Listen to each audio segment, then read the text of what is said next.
I just recently moved into a new house and I was putting things in all the right places. I had boxes everywhere. But what was lingering in the back of my mind was the reality that I had also just quit my job. I looked out into the backyard. I saw the birds in the bird feeder, and I saw this little chair sitting all the way in the back of the backyard. And I thought to myself, go and sit in that chair and don't get up until you believe in yourself. Now, I thought immediately, I do believe in myself. But the more I sat with that thought, I realized that I didn't. I had quit my job because there were things in my heart that it was time to pursue again. But underneath all the worry was the reality that I valued my low-paying job more than I valued the dreams that were in my heart. I looked at that job that wouldn't even pay all my bills because it was a part-time job, and I valued it more than the things that I believe God had put in my heart for my career. Things that weren't just going to help me, but that were going to help other people.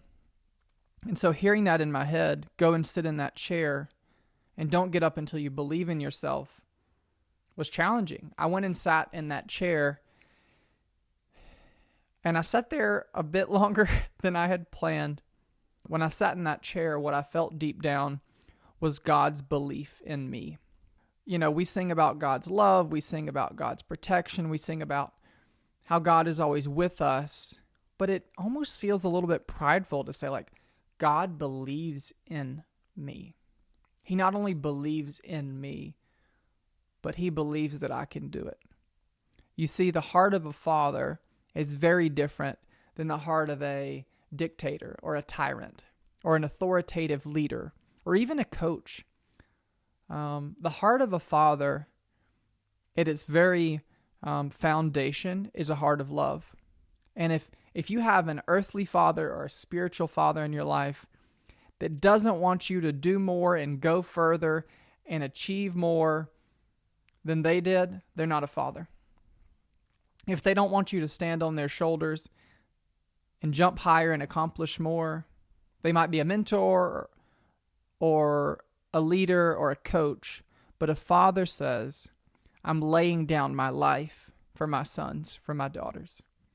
And so in the context of helicopter parenting and, you know, the kids getting what they want and participation trophies, the world we're in, guys, is crazy. And some of that can be good. Parents are more like risk management officers than they are expressing that belief in us. And that's not to say they're bad people. It's just the reality that I want my son and my daughter to be safe. I want them to be taken care of. I want them to have food on the table. I want them to be successful. And my way of doing that is to bubble wrap them and protect them and make sure nothing bad ever happens to them and give them whatever they need. And if you've ever had any friends with very rich parents, you know that those kids do not always end up well just because they have all their financial needs met. So my point is, I'm saying more than I planned on saying, is that more often than not from our parents, we've gotten risk management. And that's okay, because fear is real, anxiety is real, but from our Heavenly Father, from God above, we get nothing but unconditional love. Belief beyond what we could ever imagine. A cheerleader that isn't just cheering when we're winning. We have a Father who does protect us and provide for us and take care of us, but he also knows that trials and struggles are for our good. If I had a specific point to this video, it would be that God believes in you way more than you could ever believe in yourself. You see, what I felt when I went to sit in that chair was, whoa, I don't believe in myself nearly as much as I thought I did. But I'll believe in you. I'll believe in my friends. I'll go to my friends' games and theater productions and art shows and business openings. But when it comes to looking in the mirror, there's so many insecurities and fears and rejections that come up. But God's love for us as a Heavenly Father There's so much belief behind that.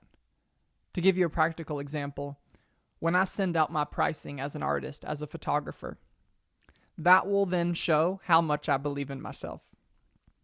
Not by certain numbers, but when I send out a pricing guide, when I'm like, oh, this is too high, this is too much, and I just send it out, it shows that I don't really believe in myself and my work. And you know what? I've been in business for 6+ years. People can feel when you don't believe that you're worth what you're worth.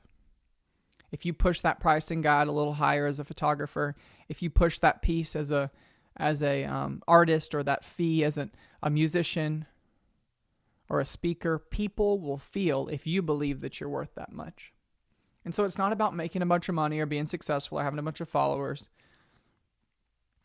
But God believes in you more than you believe in you. So what that means is I have to tap in to his belief over me.